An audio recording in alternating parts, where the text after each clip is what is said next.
ओम नमः शिवाय। श्री शिव महापुराण श्री रुद्र संहिता द्वितीय खंड सती खंड।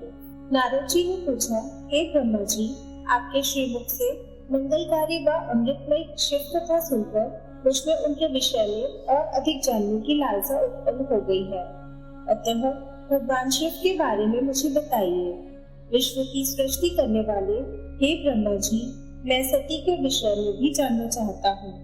सदाशिव योगी होते हुए एक स्त्री के साथ विवाह करके गृहस्थ कैसे हो गए? उन्हें विवाह करने का विचार कैसे आया? जो पहले दक्ष की कन्या थी, फिर हिमालय की कन्या हुई, वे सती किस प्रकार शंकर जी को प्राप्त हुई? पार्वती ने किस प्रकार घोर तपस्या की और कैसे उनका विवाह हुआ? कामदेव को भस्म कर देने वाले भगवान शिव के आधे शरीर में वे किस प्रकार स्थान पा सके? उनका अर्धनारीश्वर रूप क्या है? हे प्रभु, आप ही मेरे प्रश्नों के उत्तर दे सकते हैं। आप ही मेरे संशयों का निवारण कर सकते हैं। ब्रह्मा जी ने कहा, हे नारद, देवी सती और भगवान शिव का शुद्ध यश परम पावन, दिव्य और गोपनीय है। उसके रहस्य को वे ही समझते हैं। सर्वप्रथम तुम्हारी प्रार्थना पर मैं सती के चरित्र को बताता हूँ।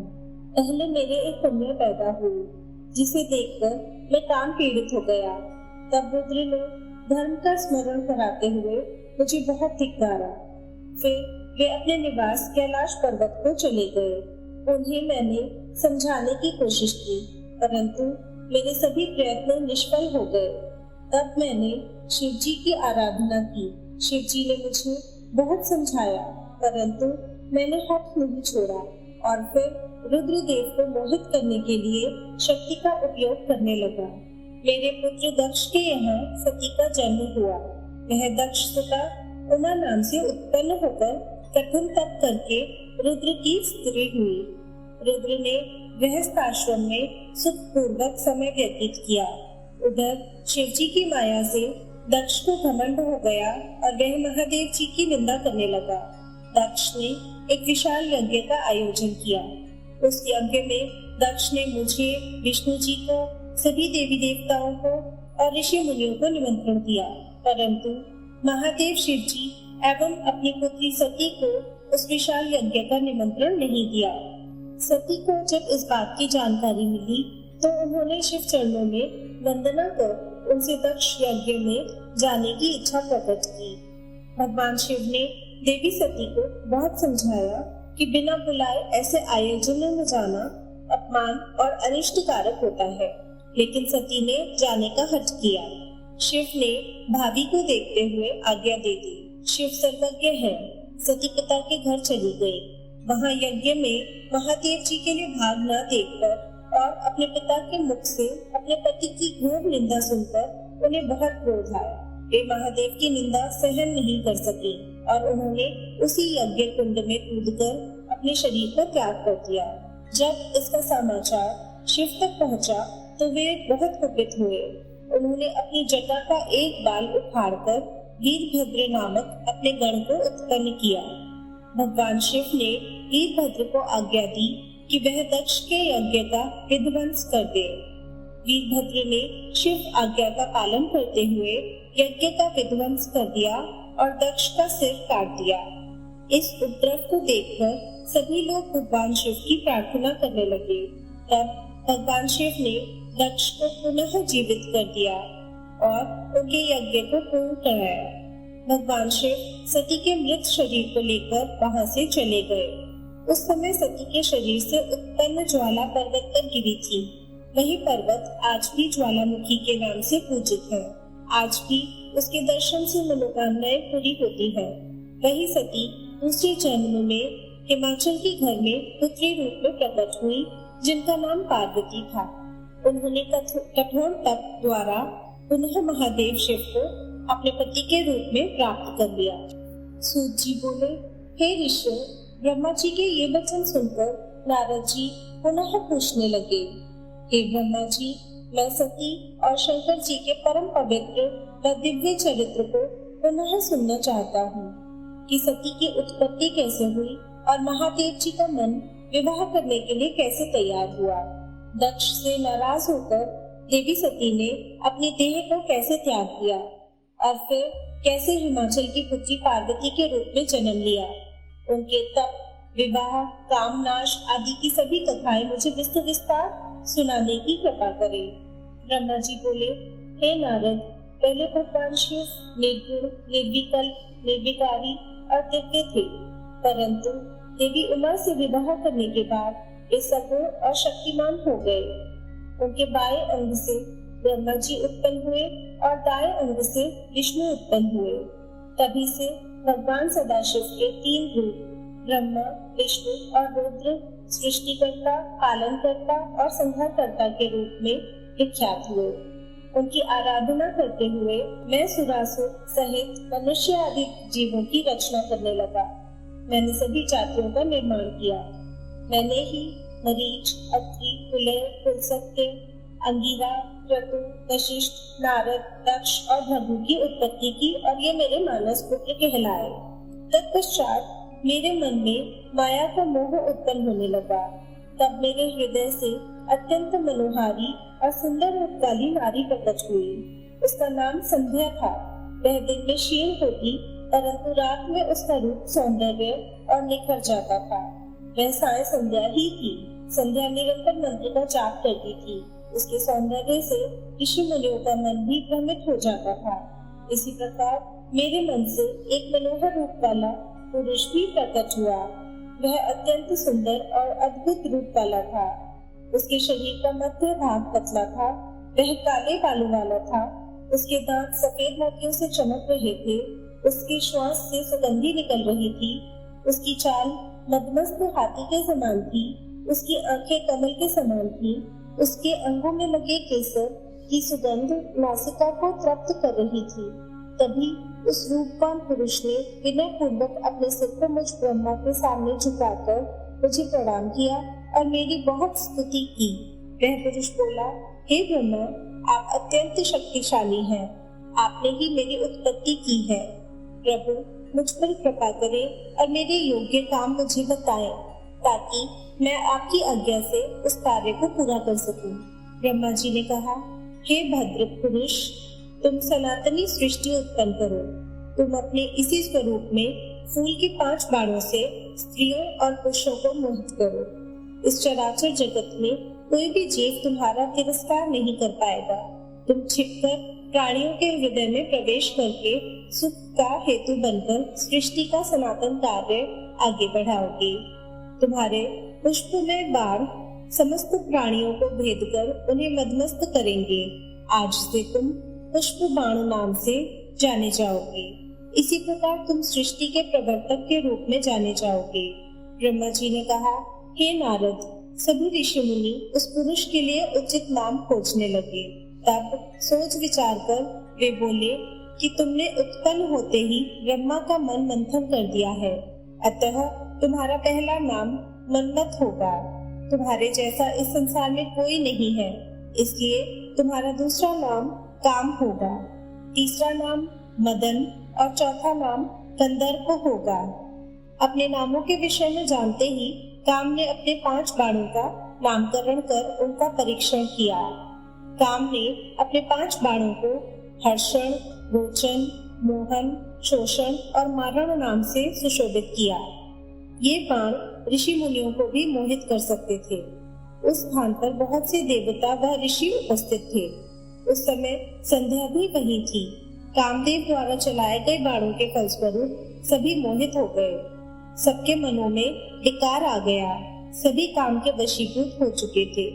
प्रजापति, मरीचि, अत्रि, दक्ष आदि सब मुनियों के साथ साथ ब्रह्मा जी भी काम के वश में होकर संध्या को पाने की इच्छा करने लगे। ब्रह्मा व उनके मानस पुत्रों सभी को एक कन्या पर मोहित होते देखकर धर्म को बहुत दुख हुआ। धर्म ने धर्म रक्षक त्रिलोकीनाथ का स्मरण किया। तब मुझे देखकर शिवजी हंसे और कहने लगे, हे ब्रह्मा, अपनी पुत्री के ही प्रति तुम मोहित कैसे हो गए? सूर्य का दर्शन करने वाले दक्ष, मरीचि आदि योगियों का निर्मल मन कैसे स्त्री को देखते ही मलिन हो गया?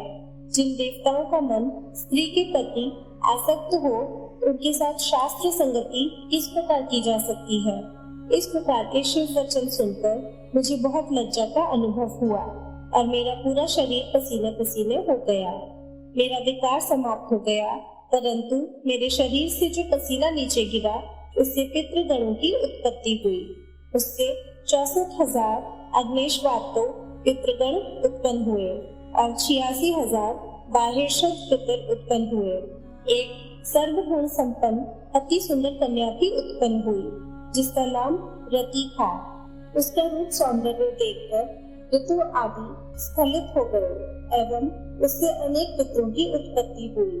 इस प्रकार संध्या से बहुत से पितरों की उत्पत्ति हुई। शिव जी के वहां से अंतर्ध्यान होने पर मैं काम पर क्रोधित हुआ। मेरे क्रुद्ध होने पर काम ने वह बाण वापस खींच लिया। बाण के निकलते ही मैं क्रोध की अग्नि से जलने लगा। मैंने काम को शिव बाण से भस्म होने का श्राप दे डाला। यह सुनकर काम और रति दोनों मेरे चरणों में गिर पड़े और मेरी स्तुति करने लगे तथा क्षमा याचना करने लगे। तब काम ने कहा, हे प्रभु, आपने ही तो मुझे वर देते हुए कहा था कि ब्रह्मा, विष्णु, रुद्र समेत सभी देवता, ऋषि मुनि और मनुष्य तुम्हारे वश में होंगे। मैं तो सिर्फ अपनी उस शक्ति का परीक्षण कर रहा था, इसलिए मैं निरपराध हूँ। प्रभु मुझ पर कृपा करें, इस श्राप के प्रभाव को समाप्त करने का उपाय बताएं। इस प्रकार काम के वचनों को सुनकर ब्रह्मा जी का क्रोध शांत हुआ। तब उन्होंने कहा कि मेरा श्राप झूठा नहीं हो सकता, इसलिए तुम महादेव के तीसरे नेत्र रूपी अग्नि बाण से भस्म हो जाओगे। परंतु कुछ समय पश्चात जब शिव जी विवाह करेंगे अर्थात उनके जीवन में देवी पार्वती आएंगी, तब तुम्हारा शरीर तुम्हें पुनः प्राप्त हो जाएगा। नारद जी ने पूछा, हे ब्रह्मा जी, इसके पश्चात क्या हुआ? आप मुझे इससे आगे की कथा भी बताइए। भगवान काम और रति का विवाह हुआ क्या नहीं? आपके श्राप का क्या हुआ? कृपया इसके बारे में भी मुझे सविस्तार बताइए।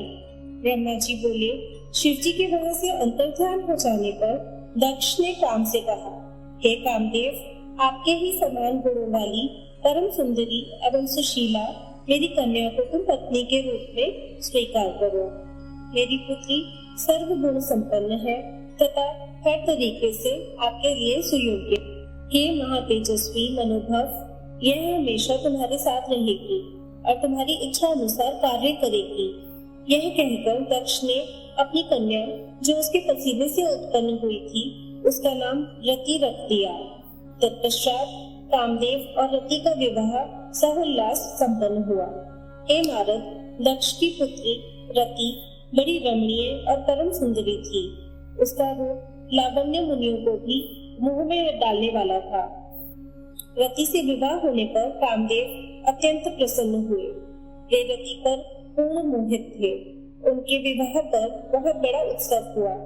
प्रजापति दक्ष पुत्री के लिए सुयोग्य वर पाकर बहुत खुश थे। दक्ष कन्या देवी रति भी कामदेव को पाकर धन्य हो गई थी।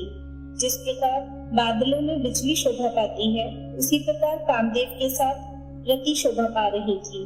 कामदेव ने रति को अपने हृदय सिंहासन में बिठाया तो रति भी कामदेव को पाकर उसी प्रकार प्रसन्न हुई जिस प्रकार श्रीहरि को पाकर देवी लक्ष्मी। उस समय आनंद और खुशी से सराबोर कामदेव व रति भगवान शिव का श्राप भूल गए। सूत जी कहते हैं, ब्रह्मा जी का यह कथन सुनकर महर्षि नारद बड़े प्रसन्न हुए और हर्ष पूर्वक बोले, हे महामते, आपने भगवान शिव की अद्भुत लीला मुझे सुनाई है। प्रभु, अब मुझे आप यह बताइए कि कामदेव और रति के विवाह के उपरांत सब देवताओं ने अपने धाम को चले जाने के बाद पितरों को उत्पन्न करने वाले ब्रह्म कुमारी संध्या कहाँ गई? उनका विवाह कब और किसके साथ हुआ? संध्या के विषय में मेरी जिज्ञासा शांत करिए।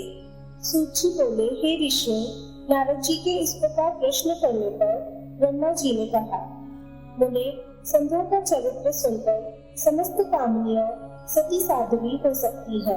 वह संध्या मेरी मानस पुत्री थी जिसने घोर तपस्या करके अपना शरीर त्याग दिया था। फिर वह मुनि श्रेष्ठ मेधातिथि की पुत्री अरुंधति के रूप में जन्मी। संध्या ने तपस्या करते हुए अपना शरीर इसलिए त्याग दिया था क्योंकि वह स्वयं को पापी नहीं समझती थी। उसे देखकर स्वयं उसके पिता और भाइयों में काम की इच्छा जागृत हुई थी। तब उसने इसका प्रायश्चित करने के बारे में सोचा तथा निश्चय किया कि वह अपना शरीर वैदिक अग्नि में जला देगी, जिससे मर्यादा स्थापित हो। भूतल पर जन्म लेने वाला कोई भी जीव तरुणावस्था से पहले काम के प्रभाव में नहीं आ पाएगा। यह मर्यादा स्थापित कर मैं अपने जीवन का त्याग कर दूंगी। मन में ऐसा विचार करके संध्या चंद्रभाग नामक पर्वत पर चली गई। यहीं से चंद्रभागा नदी का आरंभ हुआ। इस बात का ज्ञान होने पर मैंने वेद शास्त्रों के पारंगत विद्वान सर्वज्ञ और ज्ञान योगी पुत्र वशिष्ठ को वहां जाने की आज्ञा दी। मैंने वशिष्ठ जी को संध्या को विधि पूर्वक दीक्षा देने के लिए वहां भेजा था। हे नारद, चंद्रभाग पर्वत पर एक देव सरोवर है जो जलाशोचित गुणों से पूर्ण है। उस सरोवर के तट पर बैठी संध्या इस प्रकार सुशोभित हो रही थी जैसे प्रदोष काल में उचित चंद्रमा और नक्षत्रों से युक्त आकाश शोभित होता है। तभी उन्होंने चंद्रभागा नदी का भी दर्शन किया। तब उस सरोवर के तट पर बैठी संध्या से वशिष्ठ जी ने आदर पूर्वक पूछा, हे देवी, तुम इस निर्जन पर्वत पर क्या कर रही हो? तुम्हारे माता पिता कौन है? यदि यह छुपाने योग्य ना हो तो कृपया मुझे बताओ। यह वचन सुनकर संध्या ने महर्षि वशिष्ठ की ओर देखा। उनका शरीर दिव्य तेज से प्रकाशित था। मस्तक पर जटा धारण किए हुए साक्षात वे पुण्यात्मा जान करते थे। संध्या ने आदर पूर्वक प्रणाम करते हुए वशिष्ठ जी को अपना परिचय देते हुए कहा, हे ब्राह्मण, मैं ब्रह्मा जी की पुत्री संध्या हूँ। मैं इस निर्जन पर्वत पर तपस्या करने आई हूँ। यदि आप उचित समझे तो मुझे तपस्या की विधि बताइए। मैं तपस्या के नियमों को नहीं जानती हूँ, अतः मुझ पर कृपा करके आप मेरा उचित मार्गदर्शन करें। संध्या की बात सुनकर वशिष्ठ जी ने जान लिया कि देवी संध्या मन में तपस्या का दृढ़ संकल्प कर चुकी है। इसलिए वशिष्ठ जी ने भक्त वत्सल भगवान शिव का स्मरण करते हुए कहा, हे देवी, जो सबसे महान और उत्कृष्ट है, सभी के परम आराध्य है, जिन्हें परमात्मा कहा जाता है, तुम उन महादेव शिव को अपने हृदय में धारण करो। भगवान शिव ही धर्म, अर्थ, काम और मोक्ष के स्रोत है। तुम उन्हीं का भजन करो। ओम नमः शिवाय मंत्र का जाप करते हुए मौन तपस्या करो। उसके अनुसार मौन रहकर ही स्नान तथा शिव पूजन करो। प्रथम 2 बार छठे समय में जल के आहार के रूप में लो। तीसरी बार छठा समय आने पर उपवास करो। देवी, इस प्रकार की गई तपस्या ब्रह्मचर्य का फल देने वाली तथा अभीष्ट मनोरथों को पूरा करने वाली होती है। अपने मन में शुभ उद्देश्य लेकर शिव जी का मनन व चिंतन करो। वे प्रसन्न होकर तुम्हारी मनोकामना अवश्य पूरी करेंगे। इस प्रकार संध्या को तपस्या की विधि बताकर और उपदेश देकर मुनि वशिष्ठ वहां से अंतर्ध्यान हो गए। ब्रह्मा जी बोले, हे महाप्रज्ञ नारद, तपस्या की विधि बताकर जब वशिष्ठ जी चले गए तब संध्या आसन लगाकर कठोर तप शुरू करने लगी। वशिष्ठ जी द्वारा बताए गए विधान एवं मंत्र द्वारा संध्या ने भगवान शिव की आराधना करनी आरंभ कर दी। उसने अपना मन शिव भक्ति में लगा दिया और एकाग्र होकर तपस्या में मग्न हो गई। तपस्या करते करते 4 युग बीत गए। तब भगवान शिव प्रसन्न हुए और संध्या को अपने स्वरूप के दर्शन दिए, जिसका चिंतन संध्या द्वारा किया गया था। भगवान का मुख प्रसन्न था, उनके स्वरूप से शांति बरस रही थी। संध्या के मन में विचार आया कि मैं महादेव की स्तुति कैसे करूं। इसी सोच में संध्या ने नेत्र बंद कर लिए। भगवान शिव ने संध्या के हृदय में प्रवेश कर उन्हें दिव्य ज्ञान दिया, साथ ही दिव्य वाणी और दिव्य दृष्टि भी प्रदान की। संध्या ने प्रसन्न मन से भगवान शिव की स्तुति की। संध्या बोली, हे निराकार परम ज्ञानी लोक सृष्टा भगवान शिव, मैं आपको नमस्कार करती हूँ, जो शांत, निर्मल, निर्विकार और ज्ञान के स्रोत है, जो प्रकाश को प्रकाशित करते हैं। उन भगवान शिव को मैं प्रणाम करती हूँ, जिनका रूप आदित्य, शुद्ध, माया रहित, प्रकाशमान, सच्चिदानंद में, नित्यानंद में, सत्य, ऐश्वर्य से युक्त, तथा लक्ष्मी और सुख देने वाला है, उन परमपिता परमेश्वर को मेरा नमस्कार है, जो सत्व प्रधान, ध्यान योग्य, आत्मस्वरूप, सारभूत, सबको पार लगाने वाला तथा परम पवित्र है, उन प्रभु को मेरा प्रणाम है। भगवान शिव आपका स्वरूप शुद्ध, मनोहर, रत्न में आभूषणों से अलंकृत एवं कपूर के समान है। आपके हाथों में डमरू, रुद्राक्ष और त्रिशूल शोभा पाते हैं। आपके इस दिव्य चिन्मय सगुण साकार रूप को मैं नमस्कार करती हूँ। आकाश, पृथ्वी, दिशाएं, जल, तेज और काल सभी आपके रूप है। हे प्रभु, आप ही ब्रह्मा के रूप में जगत की सृष्टि, विष्णु के रूप में संसार का पालन करते हैं। आप ही रुद्र रूप धारण कर संहार होते हैं, जिनके चरणों से पृथ्वी तथा अन्य शरीर से सारी दिशाएं, सूर्य, चंद्रमा एवं अन्य देवता प्रकट हुए हैं। जिनकी नाभि से अंतरिक्ष का निर्माण हुआ है, वे ही सद्ब्रह्म तथा परब्रह्म है। आपसे ही सारे जगत की उत्पत्ति हुई है, जिसके स्वरूप और गुणों का वर्णन स्वयं ब्रह्मा विष्णु भी नहीं कर सकते। भला उन त्रिलोकीनाथ भगवान शिव की स्तुति मैं कैसे कर सकती हूँ? मैं एक अज्ञानी और मूर्ख स्त्री हूँ। मैं किस तरह आपको पूजूं कि आप मुझ पर प्रसन्न हो? हे प्रभु, मैं बारंबार आपको नमस्कार करती हूँ। ब्रह्मा जी बोले, हे नारद, संध्या के द्वारा कहे गए वचनों से भगवान शिव बहुत प्रसन्न हुए। उसकी स्तुति ने उन्हें द्रवित कर दिया। भगवान शिव बोले, हे देवी, मैं तुम्हारी तपस्या से बहुत प्रसन्न हूँ, अतः तुम्हारी जो इच्छा हो वह वर मांगो। तुम्हारी इच्छा से मैं अवश्य उसे पूर्ण करूँगा।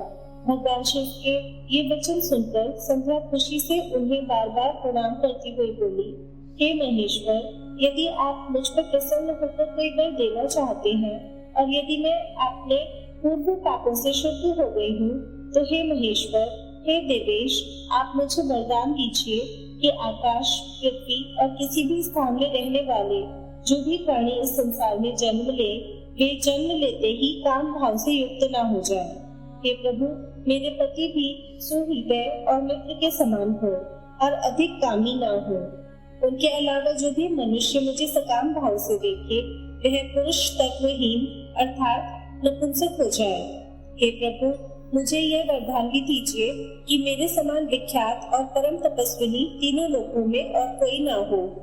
निष्पाप संध्या के वरदान मांगने को सुनकर भगवान शिव बोले, हे देवी संध्या, तथास्तु, तुम जो चाहती हो मैं तुम्हें प्रदान करता हूँ।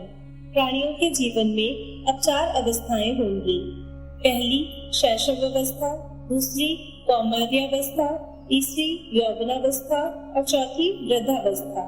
तीसरी अवस्था अर्थात यौवनावस्था में ही मनुष्य सकाम होगा।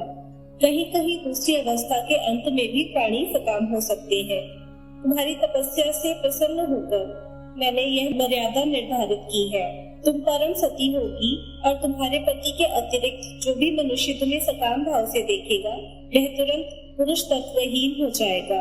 तुम्हारा पति महान तपस्वी होगा, जो कि 7 कल्पों तक जीवित रहेगा। इस प्रकार मैंने तुम्हारे द्वारा मांगे गए दोनों वरदान तुम्हें प्रदान कर दिए हैं। अब मैं तुम्हें तुम्हारी प्रतिज्ञा को पूर्ण करने का साधन बताता हूँ। तुमने अग्नि में अपना शरीर त्यागने की प्रतिज्ञा की थी। मुनिवर, मेधातिथि का एक यज्ञ चल रहा है, जो कि 12 वर्षों तक चलेगा। उसमें अग्नि बड़े जोरों से जल रही है। तुम उसी अग्नि में अपना शरीर त्याग दो। चंद्रभागा नदी के तट पर तपस्वियों का आश्रम है, जहाँ महायज्ञ हो रहा है। तुम उसी अग्नि से प्रकट होकर मेधातिथि की पुत्री होगी। अपने मन में जिस पुरुष की इच्छा करके तुम शरीर त्यागोगी, वही पुरुष तुम्हें पति रूप में प्राप्त होगा। संध्या, जब तुम इस पर्वत पर तपस्या कर रही थी, तब त्रेता युग में प्रजापति दक्ष की बहुत सी कन्याएं हुई। उनमें से 27 कन्याओं का विवाह उन्होंने चंद्रमा से कर दिया। चंद्रमा उन सबको छोड़कर केवल रोहिणी से प्रेम करते थे। तब दक्ष ने क्रोधित होकर उन्हें श्राप दे दिया। चंद्रमा को श्राप से मुक्त कराने के लिए उन्होंने चंद्रभागा नदी की रचना की। उसी समय मेधातिथि वहां उपस्थित हुए थे। उनके समान कोई तपस्वी ना है ना होगा। उन्हीं का ज्योतिष्टोम नामक यज्ञ चल रहा है, जिसमें अग्निदेव प्रज्वलित है। तुम उसी आग में अपना शरीर डालकर पवित्र हो जाओ और अपनी प्रतिज्ञा पूरी करो। इस प्रकार उपदेश देकर भगवान शिव वहां से अंतर्ध्यान हो गए।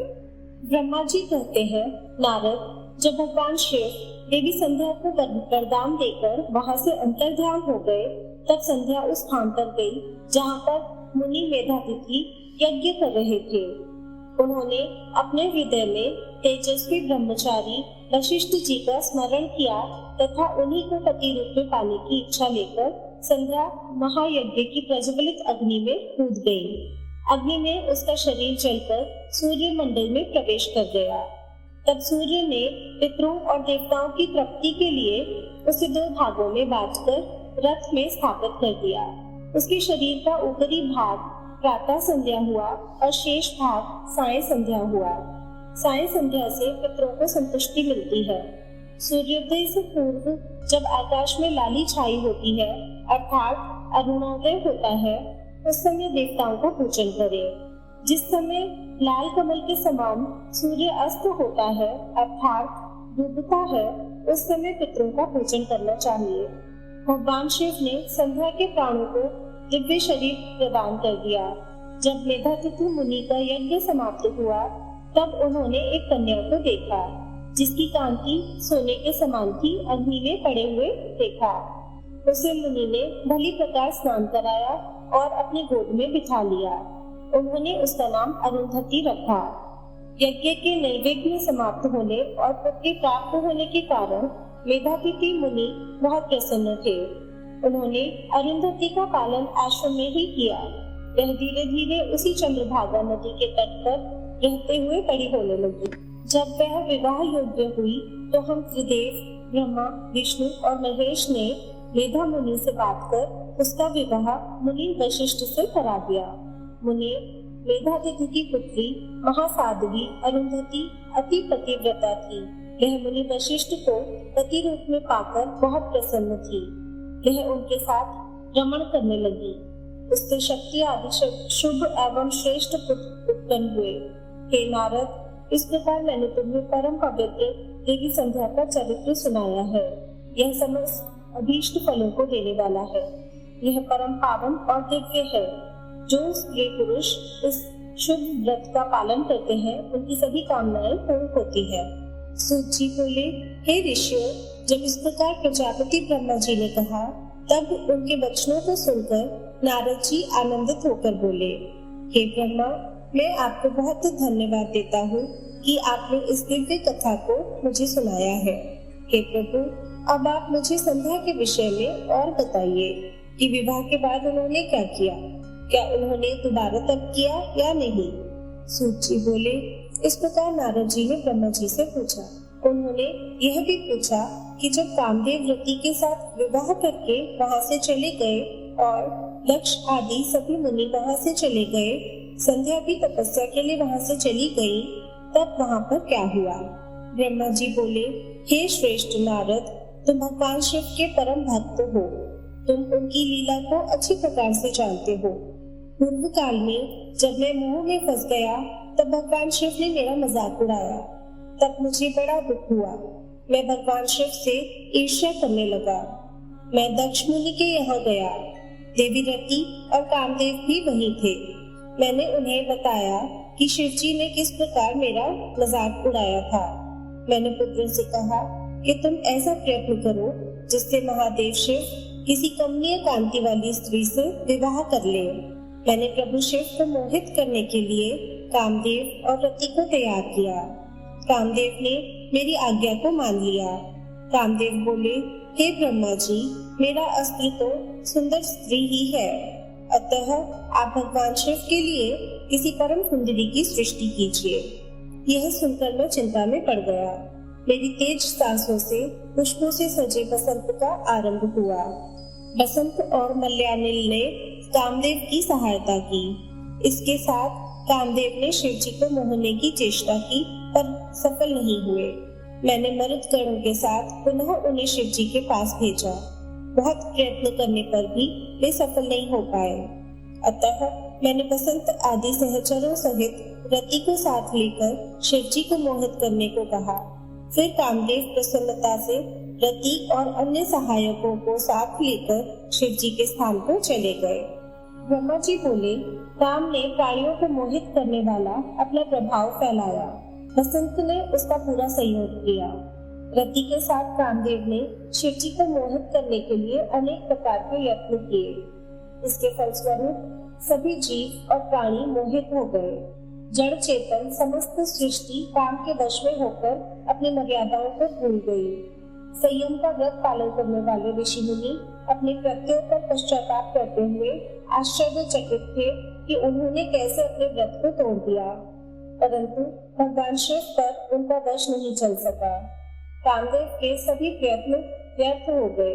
तब कामदेव निराश हो गए और मेरे पास आए और मुझे प्रणाम करके बोले, हे भगवान, मैं इतना शक्तिशाली नहीं हूँ जो शिव जी को मोह सकूं। यह बात सुनकर मैं चिंता में डूब गया।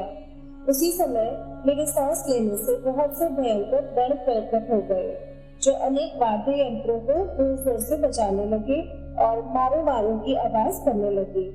ऐसी अवस्था देखकर कामदेव ने उनके विषय में मुझसे प्रश्न किया। तब मैंने उन गणों को मार नाम प्रदान कर उन्हें कामदेव को सौंप दिया और बताया कि ये सदा तुम्हारे वश में रहेंगे। तुम्हारी सहायता के लिए ही इनका जन्म हुआ है। यह सुनकर रति और कामदेव बहुत प्रसन्न। काम ने कहा, प्रभु, मैं आपकी आज्ञा के अनुसार पुनः शिव जी को मोहित करने के लिए जाऊंगा, परंतु मुझे यह लगता है कि मैं उन्हें मोहने में सफल नहीं हो पाऊंगा। साथ ही मुझे इस बात का भी डर है कि कहीं वे आपके श्राप के अनुसार मुझे भस्म न कर दे।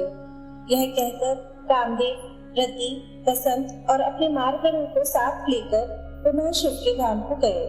कामदेव ने शिव जी को मोहित करने के लिए बहुत से उपाय किए, परंतु वे परमात्मा शिव को मोहित करने में असफल रहे। फिर कामदेव वहां से वापस आ गए और मुझे अपने असफल होने की सूचना दी। मुझसे कामदेव कहने लगे कि हे ब्रह्मा, आप ही शिव जी को मोह में डालने का उपाय करें। मेरे लिए उन्हें मोहना संभव नहीं है। ब्रह्मा जी बोले, नारद, काम के चले जाने पर श्री महादेव जी को मोहित करने का मेरा अहंकार गिरकर चूर-चूर हो गया, परंतु मेरे मन में यही चलता रहा कि ऐसा क्या करूं जिससे महात्मा शिव जी स्त्री ग्रहण करें। यह सोचते सोचते मुझे विष्णु जी का स्मरण हुआ। उन्हें याद करते ही पीतांबरधारी श्री हरि विष्णु मेरे सामने प्रकट हो गए। मैंने उनकी प्रसन्नता के लिए उनकी बहुत स्तुति की। तब विष्णु जी मुझसे पूछने लगे कि मैंने उनका स्मरण किस उद्देश्य से किया था। यदि तुम्हें कोई दुख या कष्ट है तो कृपया मुझे बताओ, मैं उस दुख को मिटा दूंगा। तब मैंने उनसे कहा, हे केशव, यदि भगवान शिव किसी तरह पत्नी ग्रहण कर ले अर्थात विवाह कर ले तो मेरे सभी दुख दूर हो जाएंगे, मैं पुनः सुखी हो जाऊंगा। मेरी ये बात सुनकर भगवान मधुसूदन हंसने लगे और मुझ लोक सृष्टा ब्रह्मा का हर्ष बढ़ाते हुए बोले, हे ब्रह्मा जी, मेरी बातों को सुनकर आपके सभी भ्रमों का निवारण हो जाएगा। शिव जी ही सबके कर्ता और भरता है। वे ही इस संसार का पालन करते हैं, वे ही पापों का नाश करते हैं। भगवान शिव ही परब्रह्मा, परेश, निर्गुण, नित्य, अनिर्देश, निर्विकार, आदित्य, अनंत और सबका अंत करने वाले हैं। वे सर्वव्यापी हैं।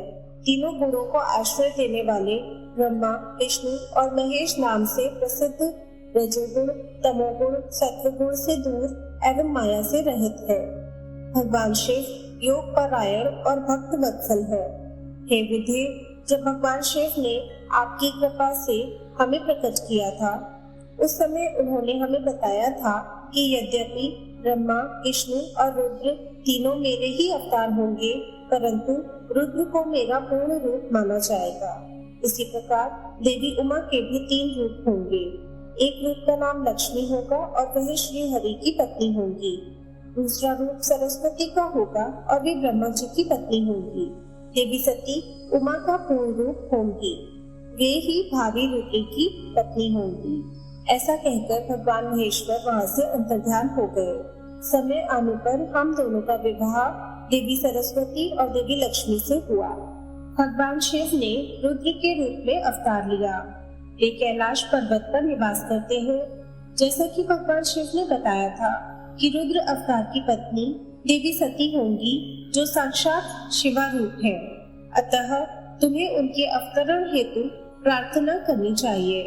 अपने मनोरथ का ध्यान करते हुए देवी शिवा की स्तुति करो। वे देवेश्वरी प्रसन्न होने पर तुम्हारी सभी परेशानियों और बाधाओं को दूर कर देंगी।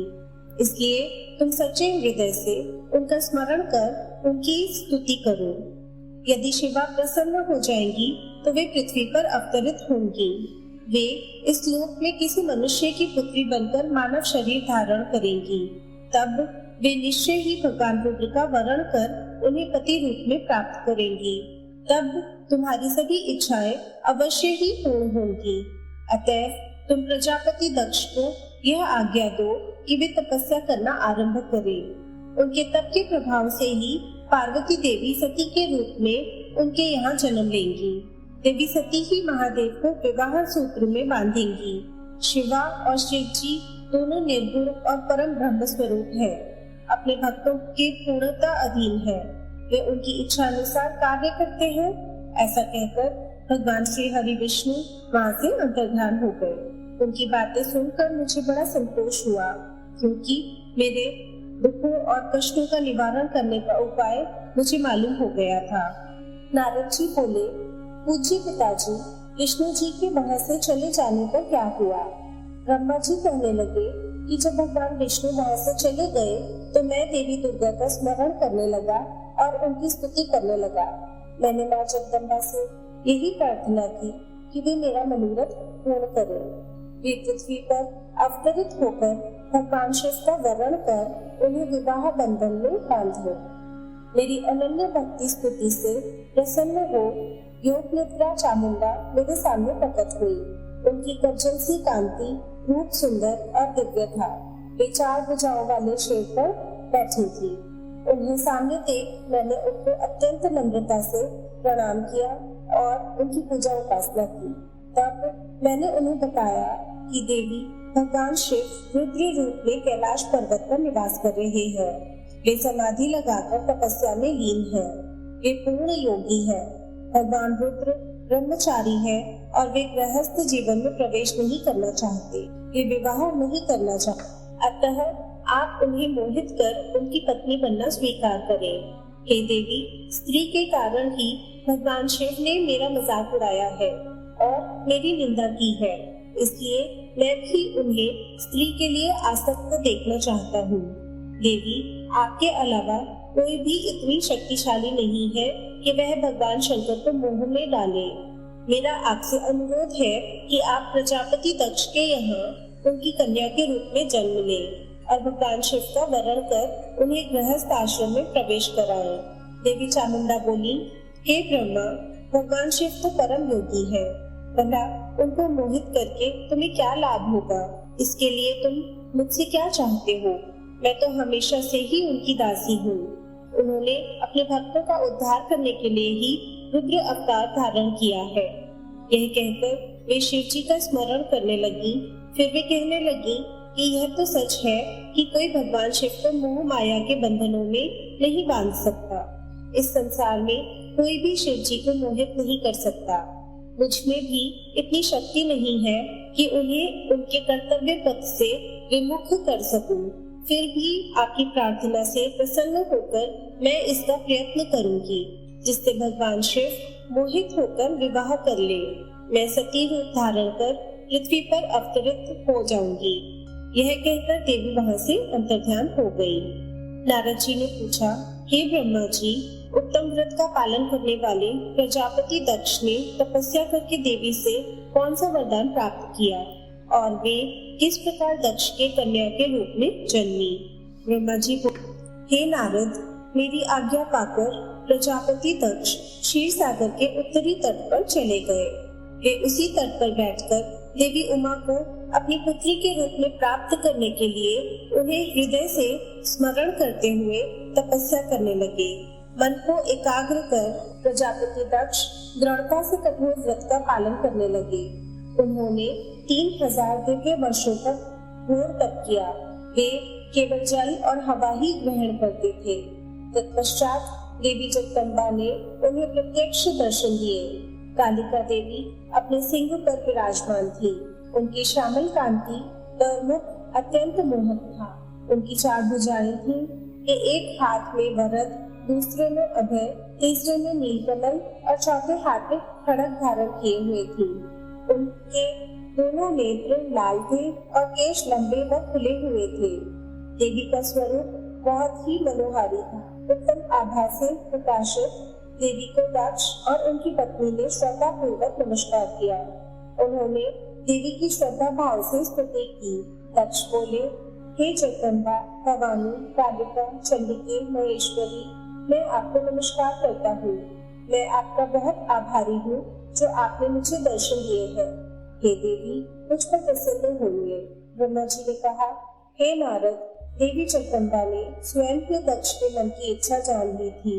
वे बोली, दक्ष, मैं तुम्हारी तपस्या से बहुत प्रसन्न हूँ। तुम अपने मन की इच्छा मुझे बताओ। मैं तुम्हारे सभी दुखों को अवश्य दूर करूंगी। तुम अपनी इच्छा अनुसार वरदान मांग सकते हो। जगदम्बा की यह बात सुनकर प्रजापति दक्ष बहुत प्रसन्न हुए और देवी को प्रणाम करने लगे। दक्ष बोले, हे देवी, आप धन्य हैं। आप ही प्रसन्न होने पर मनोवांछित फल देने वाली है। हे देवी, यदि आप मुझे वर देना चाहती हैं, तो मेरी बात ध्यानपूर्वक सुने और मेरी इच्छा पूर्ण करें। हे जगदम्बा, मेरे स्वामी शिव ने रुद्र अवतार धारण किया है, परंतु अब तक आपने कोई अवतार धारण नहीं किया। आपके सिवा कौन उनकी पत्नी होने योग्य है? अतः हे देवी, आप मेरी पुत्री के रूप में धरती पर जन्म लें और भगवान शिव को अपने रूप लावण्य से मोहित करें। हे जगदम्बा, आपके अलावा कोई भी शिव जी को कभी मोहित नहीं कर सकता।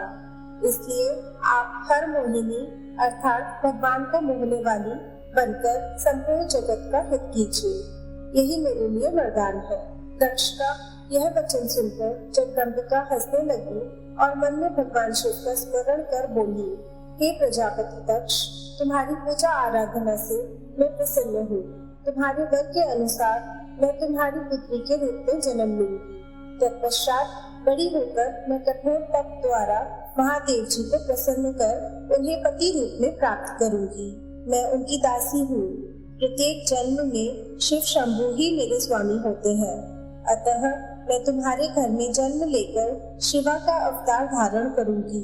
अब तुम घर जाओ, परंतु एक बात हमेशा याद रखना, जिस दिन तुम्हारे मन में मेरा आदर कम हो जाएगा, उसी दिन मैं अपना शरीर त्याग कर अपने स्वरूप में लीन हो जाऊंगी। यह कहकर देवी जगदम्बिका वहां से अंतर्ध्यान हो गई तथा प्रजापति दक्ष सुखी मन से घर लौट आए। ब्रह्मा जी कहते हैं, हे नारद, प्रजापति दक्ष देवी का वरदान पाकर अपने आश्रम में लौट आए।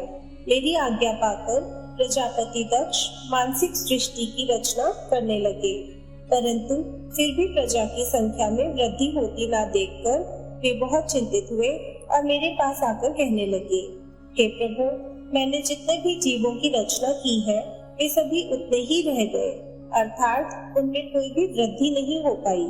हे तात, मुझे कृपा कर ऐसा कोई उपाय बताइए जिससे वे जीव अपने आप बढ़ने लगे। ब्रह्मा जी बोले, प्रजापति दक्ष, मेरी बात ध्यान पूर्वक सुनो।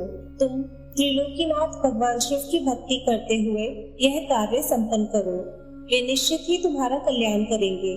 तुम प्रजापति वीरण की परम सुंदर पुत्री आसिकनी से विवाह करो और स्त्री के साथ मैथुन धर्म का आश्रय लेकर प्रजा बढ़ाओ। आसिकी से तुम्हें बहुत सी संतानें प्राप्त होंगी। मेरी आज्ञा के अनुसार दक्ष ने वीरण की पुत्री आसिकी से विवाह कर लिया। उनकी पत्नी के गर्भ में उन्हें 10,000 पुत्रों की प्राप्ति हुई। ये हर्यश्व नाम से जाने गए। सभी पुत्र धर्म के पथ पर चलने वाले थे। एक दिन अपने पिता दक्ष से उन्हें प्रजा की सृष्टि करने का आदेश मिला। इस उद्देश्य से तपस्या करने के लिए वे पश्चिम दिशा में स्थित नारायण सर नामक तीर्थ पर गए। वहां सिंधु नदी व समुद्र का संगम हुआ है। उस पवित्र तीर्थ के जल के स्पर्श से उनका मन उज्जवल और ज्ञान से संपन्न हो गया।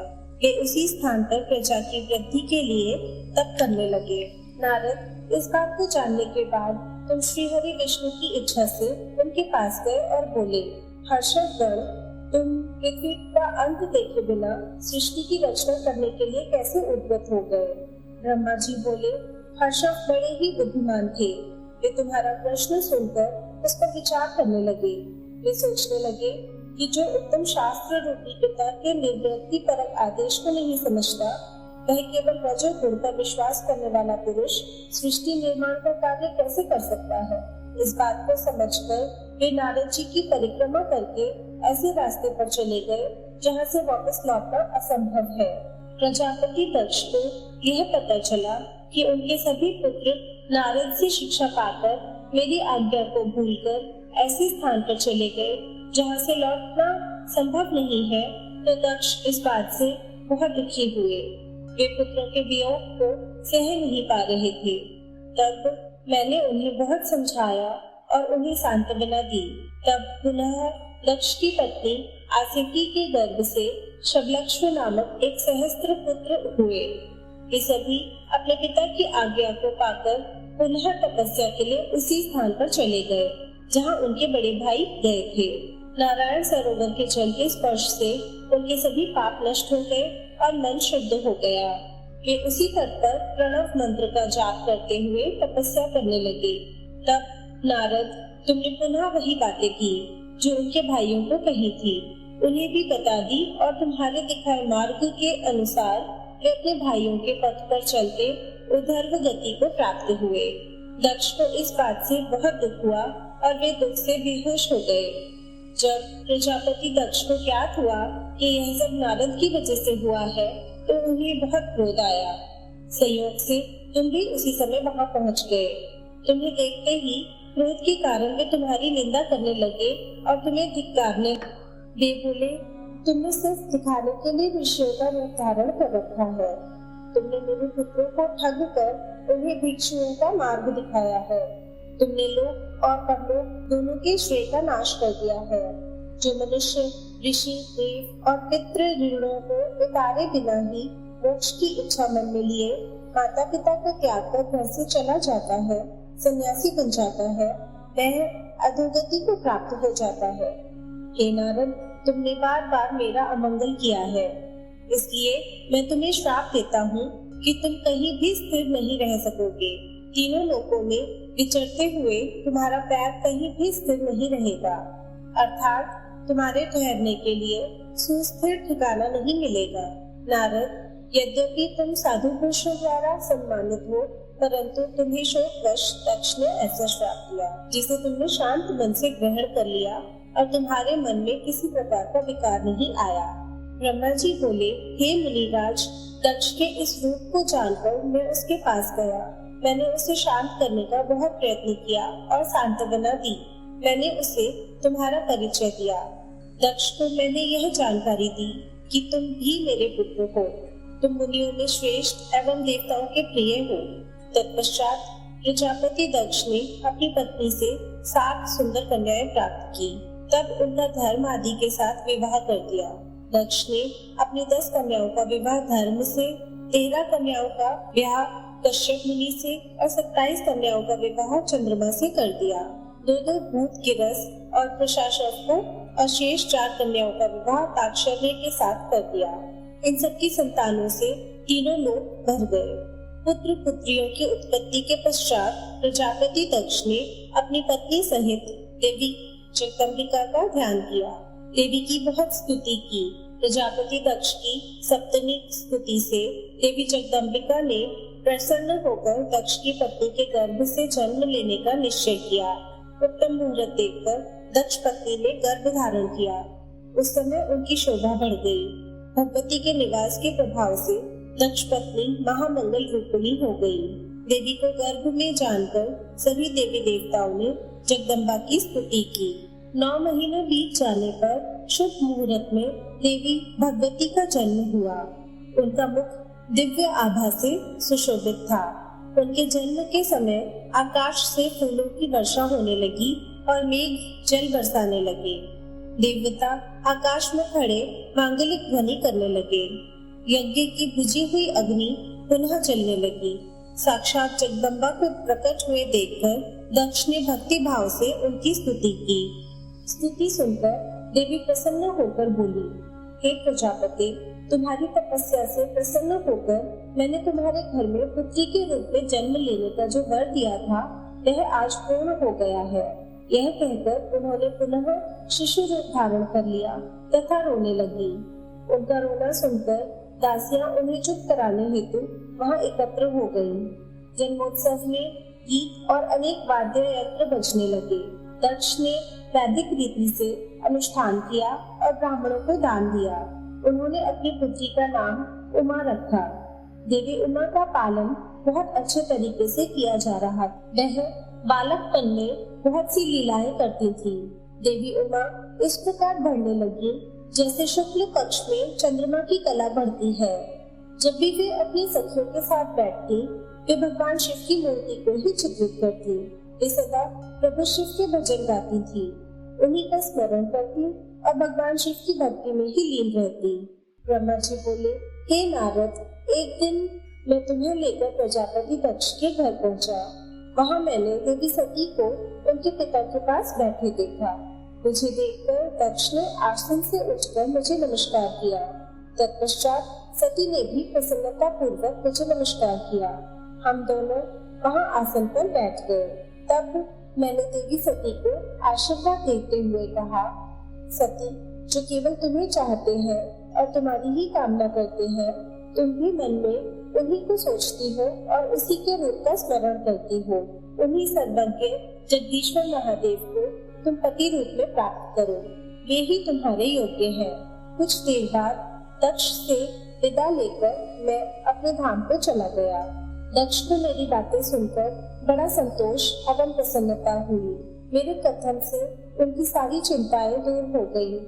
धीरे धीरे सती ने कुमारावस्था पार कर और वे युवावस्था में प्रवेश हो गई। उनका रूप अत्यंत मनोहारी था। उनका मुख दिव्य तेज से शोभायमान था। देवी सती को देखकर प्रजापति दक्ष को उनके विवाह की चिंता होने लगी। तब पिता के मन की बात जानकर देवी सती ने महादेव को पति रूप में पाने की इच्छा अपनी माता को बताई। उन्होंने अपनी माता से भगवान शंकर को प्रसन्न करने के लिए तपस्या करने की आज्ञा मांगी। उनकी माता ने आज्ञा देकर घर पर ही उनकी आराधना आरंभ करा दी। अश्विन मास में नंदा अर्थात प्रतिपदा, षष्ठी और एकादशी तिथियों में उन्होंने भक्ति पूर्वक भगवान शिव का पूजन कर उन्हें गुड़, भात और नमक का भोग लगाया व नमस्कार किया। इसी प्रकार एक मास बीत गया। कार्तिक मास की चतुर्दशी को देवी सती ने मालपुओं और खीर से भगवान शिव को भोग लगाया और उनका निरंतर चिंतन करती रही। मार्गशीर्ष मास के कृष्ण पक्ष की अष्टमी को वे तिल, जौ और चावल से शिव जी की आराधना करती और घी का दीपक जलाती। पौष माह की शुक्ल पक्ष सप्तमी को पूरी रात जागरण कर सुबह खिचड़ी का भोग लगाती।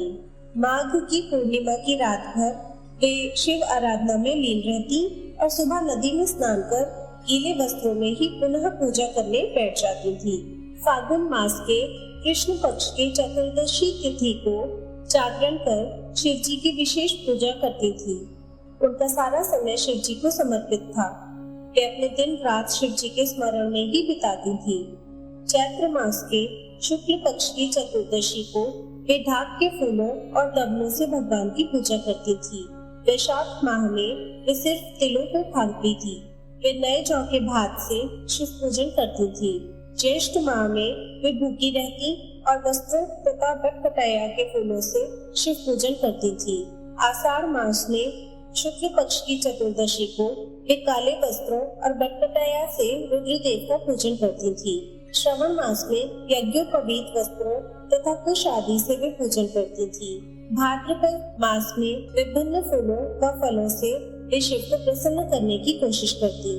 वे सिर्फ जल ही ग्रहण करती थी। देवी सती हर समय भगवान शिव की आराधना में ही लीन रहती थी। इस प्रकार उन्होंने दृढ़ता पूर्वक नंदा व्रत को पूरा किया। व्रत पूरा करने के पश्चात वे शिव जी का ध्यान करने लगी। वे निश्चित आसन में स्थित होकर निरंतर शिव आराधना करती रही। हे नारद, देवी सती की इस अनन्य भक्ति और तपस्या को अपनी आंखों से देखने मैं, विष्णु तथा अन्य सभी देवी देवता और ऋषि मुनि वहां आए। वहां सभी ने देवी सती को भक्ति पूर्वक नमस्कार किया और उनके सामने मस्तक झुकाए। सभी देवी देवताओं ने उसकी तपस्या को सराहा। तब सभी देवी देवता और ऋषि मुनि मेरे और ब्रह्मा सहित कैलाश पर्वत पर पहुँचे। वहाँ भगवान शिव ध्यान मग्न थे। हमने उनके निकट जाकर दोनों हाथ जोड़कर उन्हें प्रणाम किया तथा उनकी स्तुति आरंभ की। हमने कहा, प्रभु आप परम शक्तिशाली हैं। आप ही सत्व, रज और तम आदि शक्तियों के स्वामी हैं।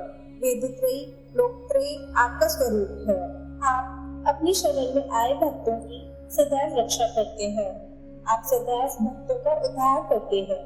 हे महादेव, हे महेश्वर, हम आपको नमस्कार करते हैं। आपकी महिमा जान पाना कठिन ही नहीं असंभव है। हम आपके सामने अपना मस्तक झुकाते हैं। ब्रह्मा जी बोले, नारद, इस प्रकार भगवान शिव शंकर की स्तुति करके सभी देवता मस्तक झुकाकर शिव जी के सामने चुपचाप खड़े हो गए। ब्रह्मा जी बोले, श्री विष्णु सहित अनेक देवी देवताओं और ऋषि मुनियों द्वारा की गई स्तुति सुनकर सृष्टिकर्ता शिव जी ने प्रसन्नता पूर्वक हम सबके आगमन का कारण पूछा। रुद्रदेव बोले, हे हरे, हे देवताओं और महर्षियों, मुझे अपने कैलाश पर आगमन के विषय में बताइए। आप लोग यहाँ किस लिए आए हैं और आपको कौन सा कार्य है? कृपया मुझे बताएं। उन्हें महादेव जी के इस प्रकार पूछने पर भगवान विष्णु की आज्ञा से मैंने इस प्रकार निवेदन किया। मैं बोला, हे देवादिदेव महादेव, करुणा सागर, हम सब यहाँ आपकी सहायता मांगने के लिए आए हैं। भगवान, हम तीन होते हुए भी एक है। सृष्टि के चक्र को नियमित तथा सुचारू रूप से चलाने के लिए हम एक दूसरे के सहयोगी की तरह कार्य करते हैं। हम एक दूसरे के सहायक हैं। हम तीनों के परस्पर सहयोग के फलस्वरूप ही जगत के सभी कार्य संपन्न होते हैं। महेश्वर, कुछ असुरों का वध आपके द्वारा, कुछ असुरों का वध मेरे द्वारा तथा कुछ असुरों का वध श्री हरि द्वारा निश्चित है। हे प्रभु, कुछ असुर आपके वीर्य द्वारा उत्पन्न पुत्र के द्वारा नष्ट होंगे। हे भगवान, आप घोर असुरों का विनाश कर जगत को स्वास्थ्य व अभय प्रदान करते हैं। हे प्रभु, सृष्टि की रचना, पालन और संहार ये तीनों ही हमारे कार्य हैं। यदि हम अपने कार्य सही तरह से नहीं करें तो हमारे अलग अलग शरीर धारण करने का कोई उद्देश्य ही नहीं रहेगा। हे देव, एक ही परमात्मा महेश्वर तीन स्वरूपों में अभिव्यक्त हुए हैं। वास्तव में शिव स्वतंत्र है। वे लीला के उद्देश्य से सृष्टि का कार्य करते हैं।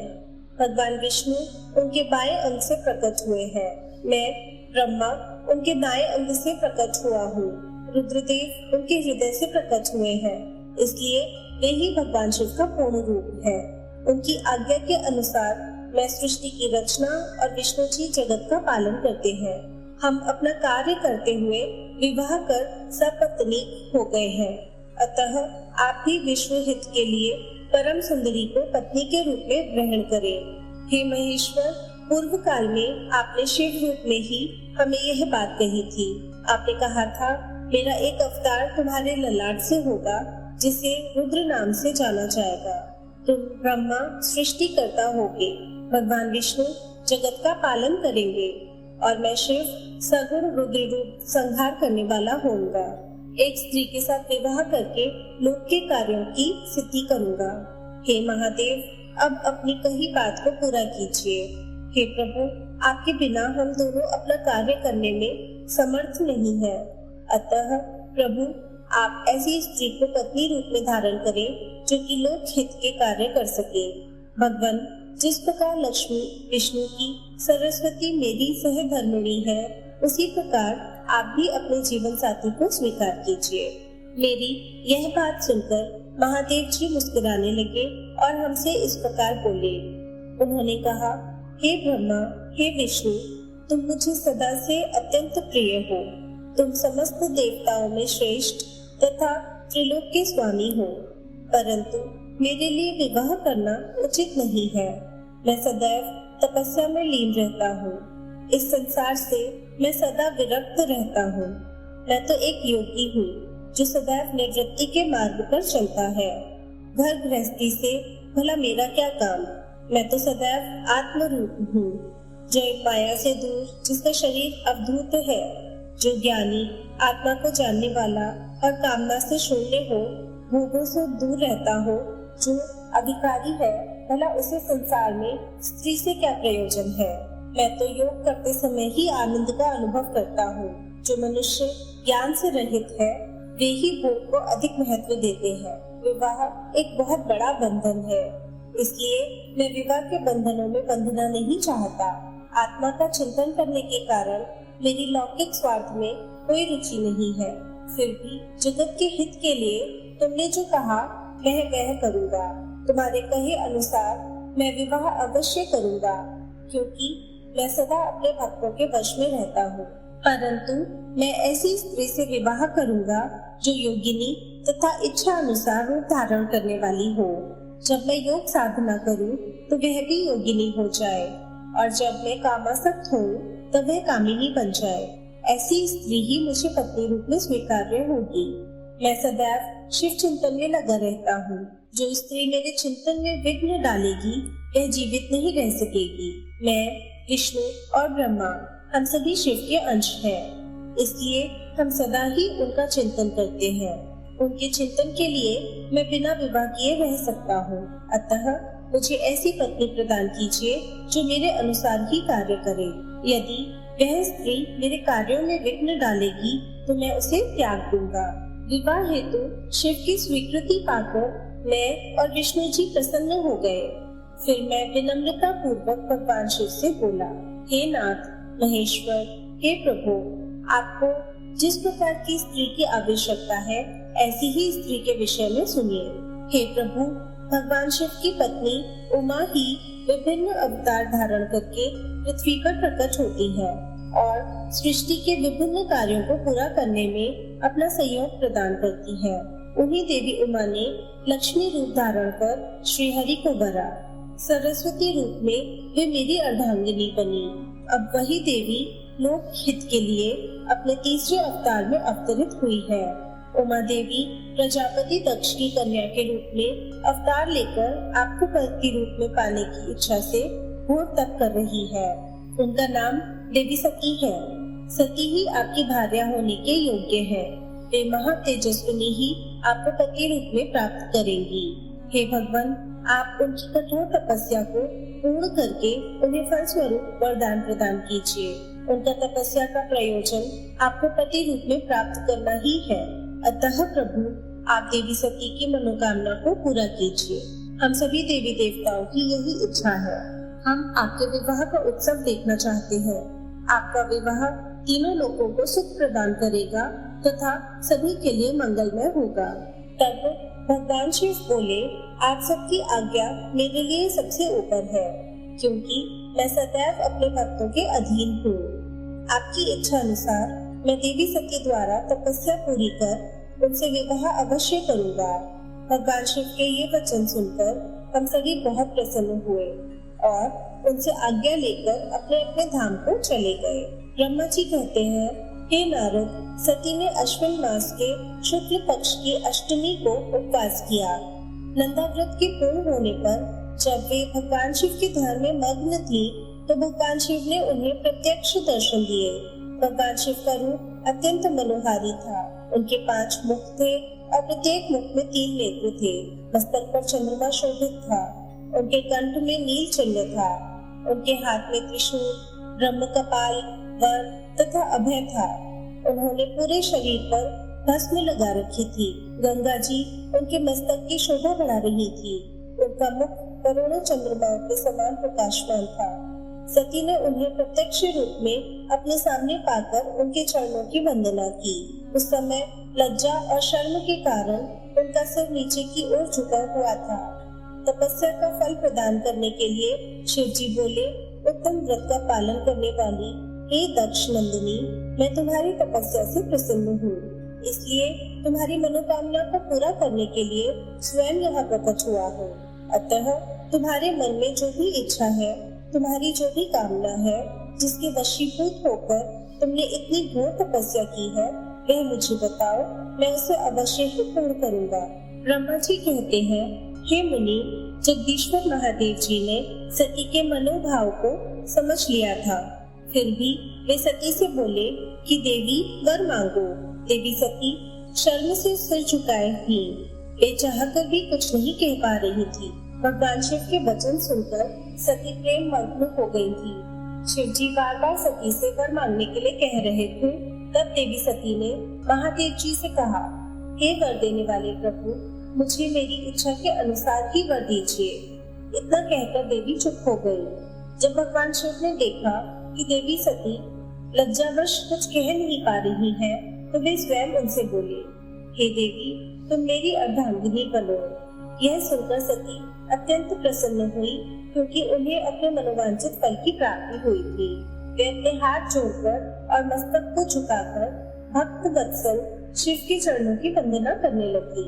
सती बोली, हे देवाधिदेव महादेव प्रभु, आप मेरे पिता को कहकर वैवाहिक विधि से मेरा पाणी ग्रहण करें। ब्रह्मा जी बोले, नारद, सती की बात सुनकर शिव जी ने उन्हें यह आश्वासन दिया कि ऐसा ही हो। तब देवी सती ने भगवान शिव को हर्ष एवं मोह से देखा और उनसे आज्ञा लेकर अपने पिता के घर चली गई। भगवान शिव कैलाश पर लौट आए और देवी सती का स्मरण करते हुए उन्होंने मेरा चिंतन किया। शिव जी के स्मरण करने पर मैं तुरंत कैलाश की ओर चल दिया। मुझे देखकर भगवान शिव बोले, हे ब्रह्मा, दक्ष कन्या सती ने बड़ी भक्ति से मेरी आराधना की है। उनके नंदा व्रत के प्रभाव से और आप सब देवताओं की इच्छाओं का सम्मान करते हुए मैंने देवी सती को उनका मनोवांछित वर प्रदान कर दिया है। देवी ने मुझसे यह वर मांगा कि मैं उनका पति हो जाऊं। उनके वर के अनुसार मैंने सती को अपनी पत्नी के रूप में प्राप्त करने का वर दे दिया है। वर प्राप्त कर वे बड़ी प्रसन्न हुई तथा उन्होंने मुझसे प्रार्थना की कि मैं उनके पिता प्रजापति दक्ष के समक्ष देवी सती से विवाह करने का प्रस्ताव रखूं और पाणी ग्रहण कर उनका वरण करूं। उनके विनम्र अनुरोध को मैंने स्वीकार कर लिया है, इसलिए मैंने आपको यहाँ बुलाया है कि आप प्रजापति दक्ष के घर जाकर उनसे देवी सती का कन्यादान मुझसे करने का अनुरोध करें। भगवान शिव की आज्ञा से मैं बहुत प्रसन्न हुआ और मैंने उनसे कहा, भगवान, मैं धन्य हो गया जो आपने हम सभी देवी देवताओं के अनुरोध को स्वीकार कर देवी सती को अपनी पत्नी बनाना स्वीकार करने और इस कार्य को पूरा करने के लिए मुझे चुना।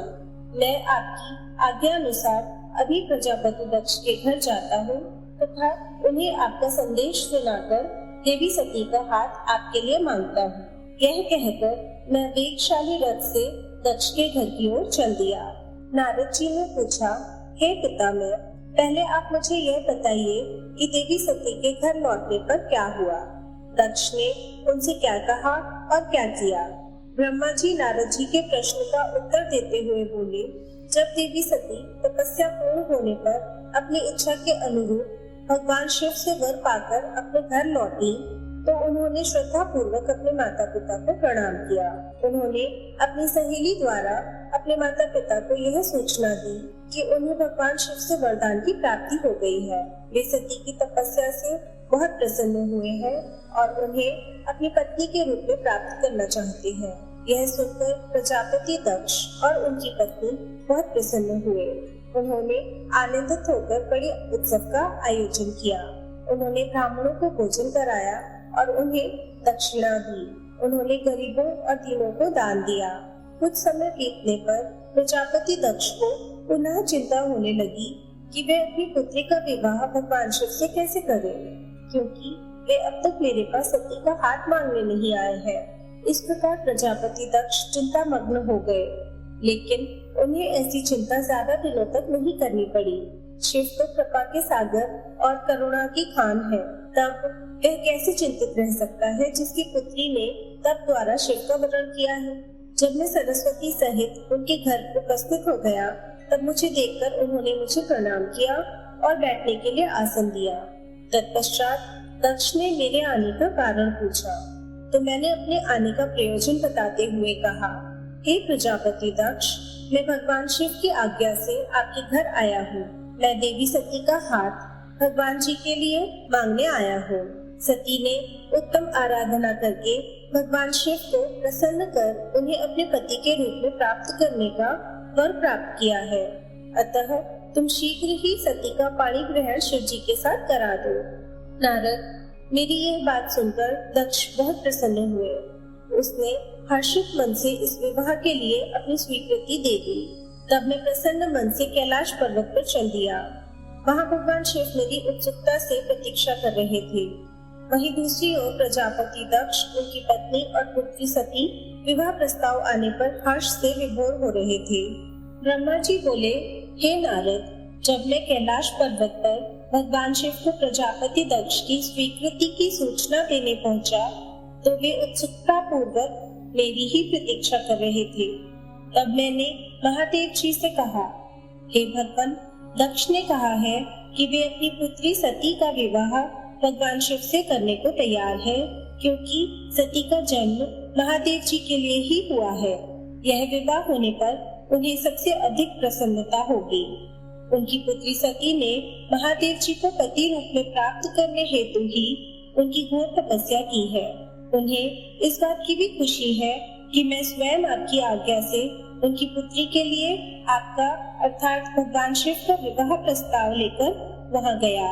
उन्होंने कहा, हे पितामह, उनसे कहिए कि वे शुभ लग्न और मुहूर्त में अपनी बारात लेकर स्वयं आए। मैं अपनी पुत्री का कन्यादान सहर्ष महादेव जी को कर दूंगा। हे भगवान, दक्ष ने मुझसे यह बात कही है, इसलिए आप शुभ मुहूर्त देखकर शीघ्र ही उनके घर चले और देवी सती का वरण करें। हे नारद, मेरे ऐसे वचन सुनकर शिव जी ने कहा, हे संसार की सृष्टि करने वाले ब्रह्मा जी, मैं तुम्हारे और नारद जी के साथ ही प्रजापति दक्ष के घर चलूंगा। इसलिए ब्रह्मा जी, आप नारद और अपने मानस पुत्रों का स्मरण कर उन्हें यहाँ बुला लें। साथ ही मेरे पार्षद भी दक्ष के घर चलेंगे। हे नारद, तब भगवान शिव की आज्ञा पाकर मैंने तुम्हारा और अपने अन्य मानस पुत्रों का स्मरण किया। उन तक मेरा संदेश पहुंचते ही वे तुरंत कैलाश पर्वत पर उपस्थित हो गए। उन्होंने हर्षित मन से महादेव जी को और मुझे प्रणाम किया। तत्पश्चात शिव जी ने भगवान श्री हरि विष्णु का स्मरण किया। भगवान विष्णु देवी लक्ष्मी के साथ अपने विमान गरुड़ पर बैठकर वहां आ गए। चैत्र मास के शुक्ल पक्ष की त्रयोदशी तिथि में रविवार को पूर्वा फाल्गुनी नक्षत्र में त्रिलोकीनाथ भगवान शिव की बारात धूमधाम से कैलाश पर्वत से निकली। उनकी बारात में मैं, देवी सरस्वती, विष्णु जी, देवी लक्ष्मी, सभी देवी देवता, मुनि और शिवगण आनंद मग्न होकर चल रहे थे। रास्ते में खूब उत्सव हो रहा था। भगवान शिव की इच्छा से बैल, बाघ, सांप, जटा और चंद्रकला उनके आभूषण बन गए। भगवान स्वयं नंदी पर सवार होकर प्रजापति दक्ष के घर पहुँचे। द्वार पर भगवान शिव की बारात देखकर सभी हर्ष से फूले नहीं समा रहे थे। प्रजापति दक्ष ने विधि पूर्वक भगवान शिव की पूजा अर्चना की। उन्होंने सभी देवताओं का खूब आदर सत्कार किया तथा उन्हें घर के अंदर ले गए। दक्ष ने भगवान शिव को उत्तम आसन पर बैठाया और हम सभी देवताओं और ऋषि मुनियों को भी यथा योग्य स्थान दिया। सभी का भक्ति पूर्वक पूजन किया। तत्पश्चात दक्ष ने मुझसे प्रार्थना की कि मैं वैवाहिक कार्य को संपन्न कराऊं। मैंने दक्ष की प्रार्थना को स्वीकार किया और वैवाहिक कार्य कराने लगा। शुभ लग्न और शुभ मुहूर्त देखकर प्रजापति दक्ष ने अपनी पुत्री सती का हाथ भगवान शिव के हाथों में सौंप दिया और विधि विधान से पाणी ग्रहण संस्कार संपन्न कराया। उस समय वहाँ बहुत बड़ा उत्सव हुआ और नाच गाना भी हुआ। सभी आनंद मग्न थे। हम सभी देवी देवताओं ने भगवान शिव और देवी सती की बहुत स्तुति की और उन्हें भक्ति पूर्वक प्रणाम किया। भगवान शिव और सती का विवाह हो जाने पर उनके माता पिता बहुत प्रसन्न हुए और महादेव जी को अपनी कन्या का दान कर प्रजापति दक्ष कृतार्थ हो गए। महेश्वर का विवाह होने का पूरा संसार मंगल उत्सव मनाने लगा। ब्रह्मा जी कहते हैं, हे नारद, कन्यादान करके दक्ष ने भगवान शिव को अनेक उपहार प्रदान किए। उन्होंने सभी ब्राह्मणों को भी दान दक्षिणा दी। तत्पश्चात भगवान विष्णु अपनी पत्नी लक्ष्मी जी सहित भगवान शिव के समक्ष हाथ जोड़कर खड़े हो उनकी आराधना करने लगे। वे बोले, हे दया सागर महादेव जी, आप संपूर्ण जगत के पिता हैं और देवी सती सबकी माता हैं। भगवान, आप दोनों ही अपने भक्तों की रक्षा के लिए और दुष्टों का नाश करने के लिए अनेक अवतार धारण करते हैं। इस प्रकार उन्होंने शिव सती की बहुत स्तुति की। हे नारद, मैं उनके पास आकर विधि के अनुसार फेरे कराने लगा। ब्राह्मणों की आज्ञा और मेरे सहयोग से सती और भगवान शिव ने विधि पूर्वक अग्नि के फेरे लिए। उस समय वहाँ बहुत अद्भुत उत्सव किया जा रहा था। वहाँ विभिन्न प्रकार के बाजे और शहनाइयाँ बज रही थी। स्त्रियाँ मंगल गान गा रही थी और खुशी से सभी नृत्य कर रहे थे। तत्पश्चात भगवान विष्णु बोले, सदाशिव, आप संपूर्ण प्रकृति के रचयिता हैं।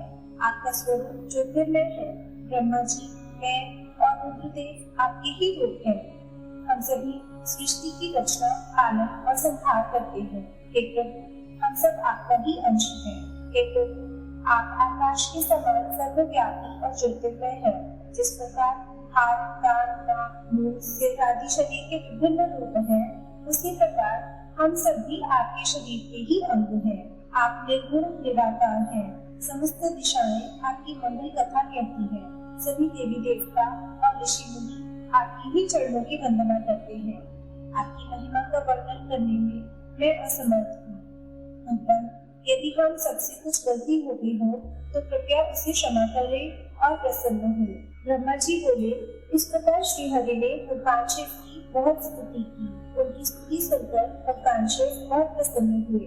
विवाह की सभी रीतियों के पूर्ण होने पर हम सभी ने महादेव जी एवं देवी सती को बधाइयाँ दी तथा उनसे प्रार्थना की वे अपनी कृपा दृष्टि सदैव सभी पर बनाए रखें, वे जगत का कल्याण करें। तत्पश्चात भगवान शिव ने मुझसे कहा, हे ब्रह्मा, आपने मेरा वैवाहिक कार्य संपन्न कराया है, अतः आप ही मेरे आचार्य हैं। आचार्य को कार्य सिद्धि के लिए दक्षिणा अवश्य दी जाती है, इसलिए आप मुझे बताइए कि मैं दक्षिणा में आपको क्या दूं। हे महाभाग, आप जो भी मांगेंगे मैं उसे अवश्य ही दूंगा। हे मुने, भगवान शिव के इस प्रकार के वचन सुनकर मैं हाथ जोड़कर उनके सामने खड़ा हो गया। मैंने उन्हें प्रणाम करके कहा, हे देवेश, यदि आप मुझे अपना आचार्य मानकर कोई वर देना चाहते हैं तो मैं आपसे यह वर मांगता हूँ कि आप सदा इसी रूप में इसी वेदी पर विराजमान रहकर अपने भक्तों को दर्शन दें। इस स्थान पर आपके दर्शन करने से सभी पापियों के पाप धुल जाए।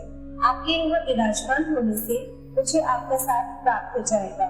मैं इसी वेदी के पास आश्रम बनाकर यहाँ निवास करूंगा और तपस्या करूंगा। हे प्रभु, मेरी यही इच्छा है। चैत्र मास के शुक्ल पक्ष की त्रयोदशी को पूर्वा फाल्गुनी नक्षत्र में रविवार के दिन जो भी मनुष्य भक्ति भाव से आपका दर्शन करे उसके सभी पाप नष्ट हो जाए, रोगी मनुष्य के सभी रोग दूर हो जाए। इस दिन आपका दर्शन कर मनुष्य जिस इच्छा को आपके सामने व्यक्त करे उसे आप तुरंत पूरा करें। हे प्रभु, आप इस दिन सभी को मनोवांछित वर प्रदान करें। भगवान, यही वरदान मैं आपसे मांगता हूँ। मेरी यह बात सुनकर भगवान शिव बहुत प्रसन्न हुए। वे बोले, हे ब्रह्मा, मैं आपकी इच्छा अवश्य ही पूरी करूंगा। तुम्हारे वर के अनुसार मैं देवी सती सहित इस वेदी पर विराजमान रहूंगा। यह कहकर भगवान शिव देवी सती के साथ मूर्ति रूप में प्रकट होकर वेदी के मध्य भाग में विराजमान हो गए। इस प्रकार मेरी इच्छा को पूरा कर जगत के हित के लिए प्रभु शिव वेदी पर अंश रूप से विराजमान हुए। ब्रह्मा जी बोले, हे महामुनि नारद, मुझे मेरा मनोवांछित वरदान देने के पश्चात भगवान शिव अपनी पत्नी देवी सती को साथ लेकर अपने निवास स्थान कैलाश पर्वत पर जाने के लिए तैयार हुए। तब अपनी बेटी सती और दामाद भगवान शिव को विदा करते समय प्रजापति दक्ष ने अपने हाथ जोड़कर और मस्तक झुकाकर महादेव जी की भक्ति पूर्वक स्तुति की। साथ ही श्री हरि सहित सभी देवी देवताओं और ऋषि मुनियों ने हर्ष से प्रभु का जय जयकार किया। भगवान शिव ने अपने ससुर प्रजापति दक्ष से आज्ञा लेकर अपनी पत्नी को अपनी सवारी मंदी पर बिठाया और स्वयं भी उस पर बैठकर कैलाश पर्वत की ओर चले गए। उस समय वृषभ पर बैठे भगवान शिव व सती भी शोभा देखते ही बनती थी। उनका रूप मनोहारी था। सब मंत्रमुग्ध होकर उन दोनों को जाते हुए देख रहे थे। प्रजापति दक्ष और उनकी पत्नी अपनी बेटी व दामाद के अनोखे रूप पर मोहित हो उन्हें एक तक देख रहे थे। उनकी विदाई पर चारों ओर मंगल गीत गाए जा रहे थे। विभिन्न वाद्य यंत्र बज रहे थे। सभी बाराती शिव के कल्याण में उज्जवल यश का गान करते हुए उनके पीछे पीछे चलने लगे। भगवान शिव देवी सती के साथ अपने निवास कैलाश पर पहुँचे। सभी देवता सहित मैं और विष्णु जी भी कैलाश पर्वत पर पहुँचे। भगवान शिव ने उपस्थित सभी देवी देवताओं और ऋषि मुनियों का हृदय से धन्यवाद किया। भगवान शिव ने भी सभी को सम्मान पूर्वक विदा किया। तब सभी देवताओं ने उनकी स्तुति की और प्रसन्नता पूर्वक अपने अपने धाम को चले गए। तत्पश्चात भगवान शिव और देवी सती सुख पूर्वक अपने वैवाहिक जीवन का आनंद उठाने लगे। सूत जी कहते हैं, हे मुनियों, मैंने तुम्हें भगवान शिव के शुभ विवाह की पुण्य कथा सुनाई है। भगवान शिव का विवाह कब और किससे हुआ, वे विवाह के लिए कैसे तैयार हुए, इस प्रकार मैंने सभी प्रसंगों का वर्णन तुमसे किया है। विवाह के समय यज्ञ अथवा किसी भी शुभ कार्य के आरंभ में भगवान शिव का पूजन करने के पश्चात इस कथा को जो भी सुनता है या अथवा पढ़ता है, उसका कार्य या वैवाहिक आयोजन बिना विघ्न और बाधाओं के पूरा होता है। इस कथा के श्रवण से सभी शुभ कार्य निर्विघ्न पूरे होते हैं। इस अमृतमयी कथा को सुनकर जिस कन्या का विवाह होता है, वह सुख, सौभाग्य, सुशीलता और सदाचार आदि सद्गुणों से युक्त हो जाती है। भगवान शिव की कृपा से पुत्रवती भी होती है।